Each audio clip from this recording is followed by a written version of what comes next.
Is it political pettiness or just indecency? But none of the two words will even explain it better. I can't just get it. Ladies and gentlemen, this country, we are coming from somewhere, and we have a history to everything that we are doing. I still don't get it. I've watched thrice the video where Raila Odinga's rally, allegedly a police officer, lobbed Teargas. And it's a very, I wanted to watch that video because honestly, Nani was talking, Wachackoya was talking, and I wanted to watch what happened at the moment. Watch here.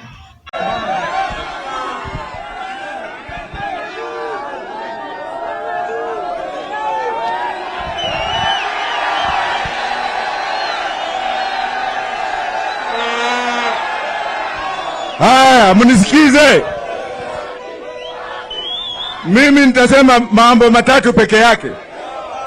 Ya kwamba watu wa Kiambu wako na njaa, na Kiambu ndio iko na mazao mengi sana katika taifa, si ndio? Watu wa Kiambu wanakufa njaa, na kuna wao wanaongeza ugali kwenda juu, na mimi nasikia hapa Kiambu peke yake kwanza kuna Waluya milioni 2, si ni kweli? Na kuna Wajaluo milioni 1, si ni kweli? Na kuna Wakikuyu wengi sana, si ni kweli?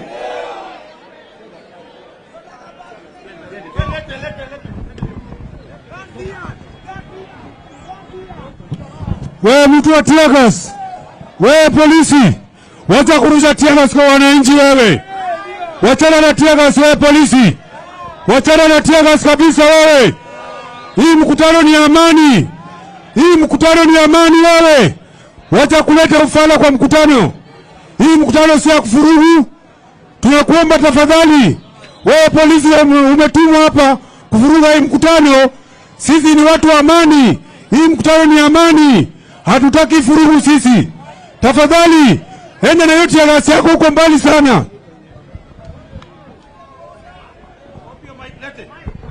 We, hii ni kusema ya kwamba watu wote wa Kiambu tarehe 20 mjitokee mpiganie haki yenu. Ama namna gani? Ama namna gani?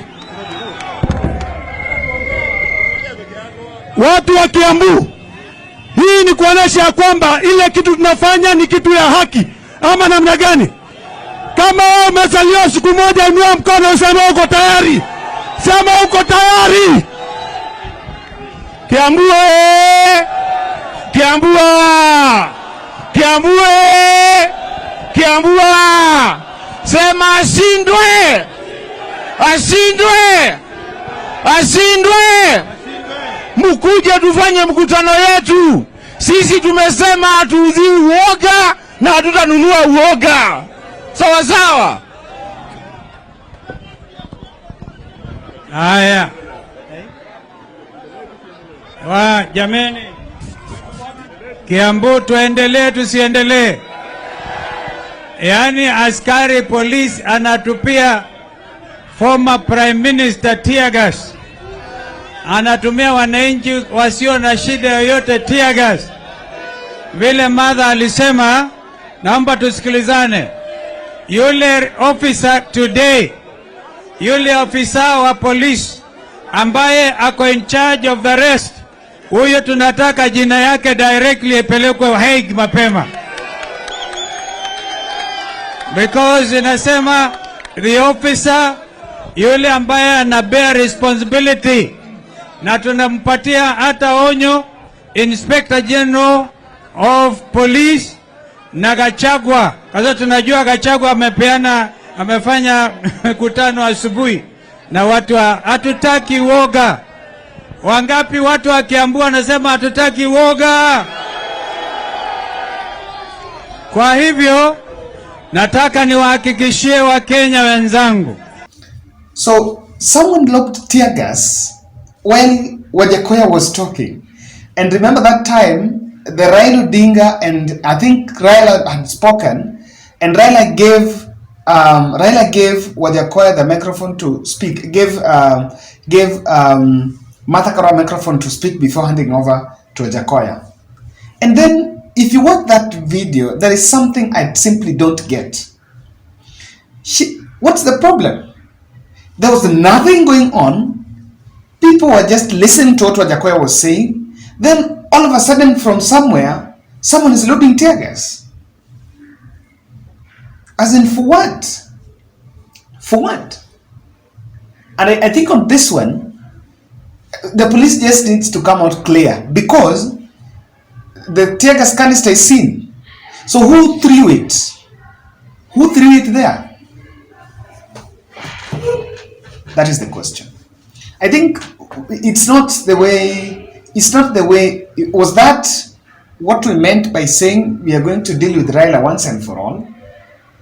No. I think there are some things we must call them what it is.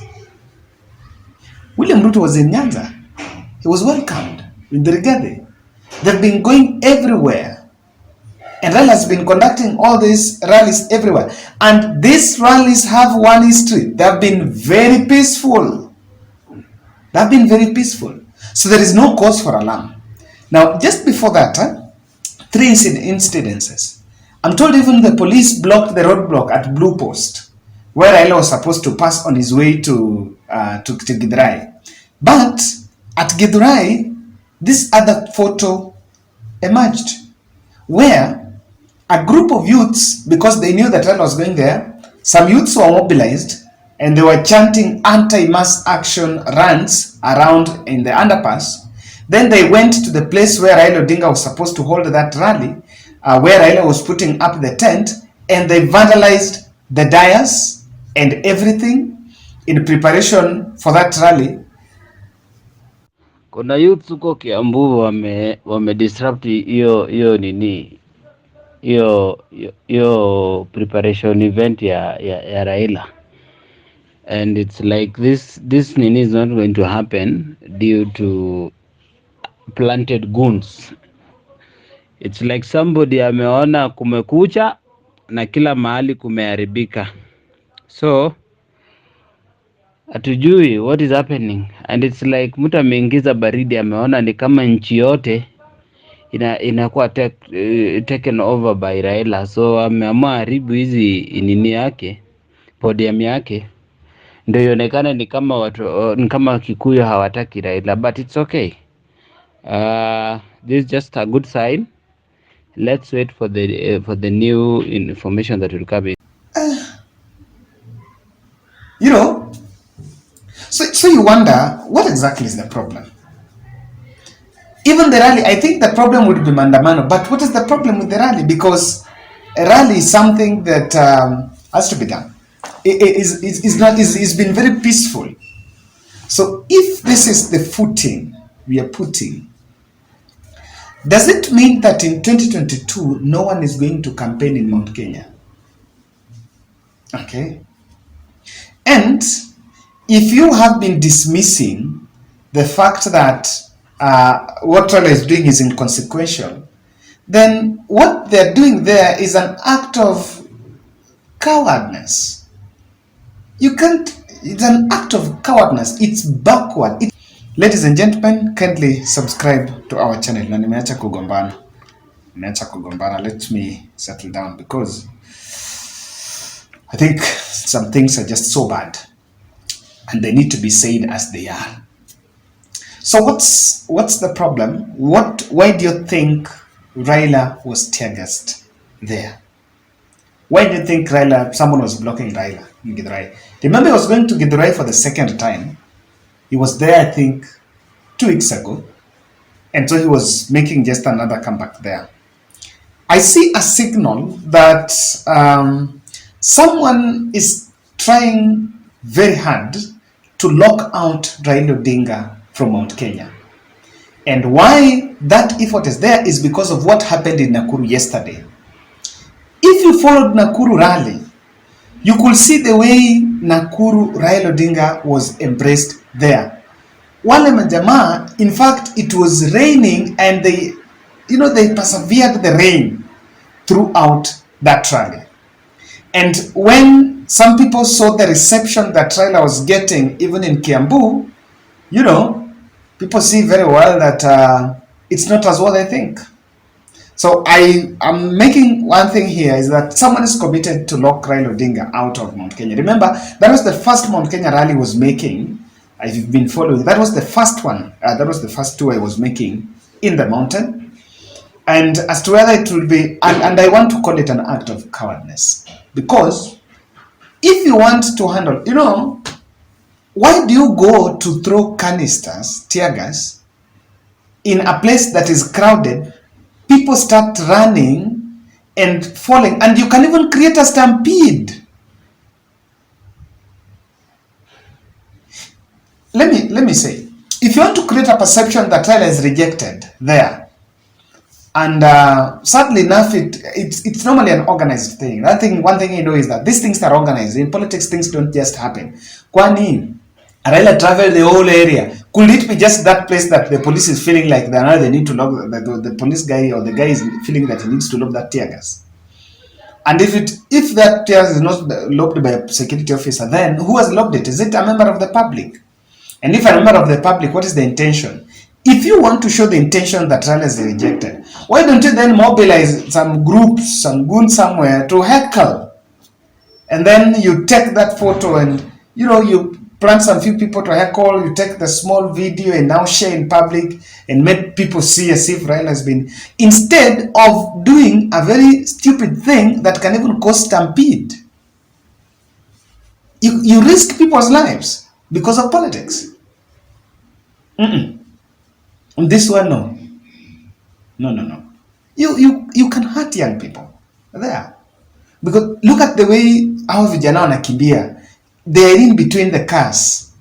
The leaders are not hurt. Wako kwa gari. Some of the cars are even bulletproof. You can shoot. And if you want to kill them, you must shoot. And the reason why that should be scared, and I can say that they need to be very careful here, is as that happened, there is a discussion going on here about I will deal with you. And I saw we've been carrying that story and in fact Raila said that mkitaka kuniua mniue. Now when you said I'll deal with you, and just within 48 hours such an incident happens, people connect the dots. So I don't think we've gotten to that point. Even if, and that is the beauty of democracy, you may not agree with me, the way Raila is saying, you may not agree with what I'm saying, but you have to respect my right to say it. I don't agree with everything that William Ruto says. I don't agree with everything that Raila Odinga says, but then I reserve my opinion to it. There is a signal of intimidating the public against the mass action, which is fine. It's a tool. It's a strategy you can use all over. You can use the strategy if you want to scare, because yes, they're talking about your government and you feel it's a mass action that is going against maybe what you want. You can, and absolutely, there is no problem with someone sitting somewhere to show the public that you guys don't turn up for a mass action because of what you've seen in KIAMBU. Perhaps there can be some fracas, so that people will shy away. But you must do it in a manner that do not put the life of the public at risk. So let's just question. In that incident, kama mtoto kulikuwa na stampede, hata watu wawili watatu wapoteze maisha, will you blame it on Raila Odinga? Let's be honest. Will you blame it on Raila Odinga? Will you still come back here in Nairobi and start opening your mouth and telling us about how Raila is causing bloodshed? So these things, I don't think we are past that. We are past that. There are some things that we are past that. We've outgrown. We have a democracy. We are matured up kidogo. We are above that. Then, I think you may suppress the messaging and the shock of attendance. yes, you can suppress the fact that you don't want people to consume what the Azimio leaders are saying, and that's why even that meeting, the other meeting, but I'm told the security team went there and they erected the dais again, and the rally would continue. So I don't know whether they would change mind, but I will then confirm whether that rally went as it was planned. But you can't suppress the messaging. But why would you be interested in that if all along you dismiss that Raila's call is inconsequential? And why would you hurt the public? Use of police to settle politics. I think we Kenya Kwanza came to power and made that one very clear, that they were not interested to come and bring chaos, or rather use politics. Never again will we use our security officers for politics. It was said in Kenya, white. It was said. Now, that is what we are saying. And that is why I used to say that maybe anything that President William Ruto says, I don't take seriously, because it's normally the opposite is the real thing. So on this one, I don't know. Instead, in fact, I don't have a problem. For me, I don't have a problem that someone lobbed Teargas in Raila's rally. I have a problem that it was lobbed in a place public, where people are crowded, and there is fear of uncertainty. No one knows anything. In case people start running, and so the way those guys were running, instead people start running that way, people can even lose lives. For me, that's my problem. You can Teargas Raila. There is no problem, and it's not something new anyway. I think Raila is used to it. He's been in this politics for long, and he's seen that even before some of us. But you cannot hurt the public simply because you want to suppress Raila. You cannot cause a commotion in public. And if this is what people are expecting, then I think, no. You need to sit down and rethink whether this exactly is the direction that the country should take. I don't know what to take, but that's my bold.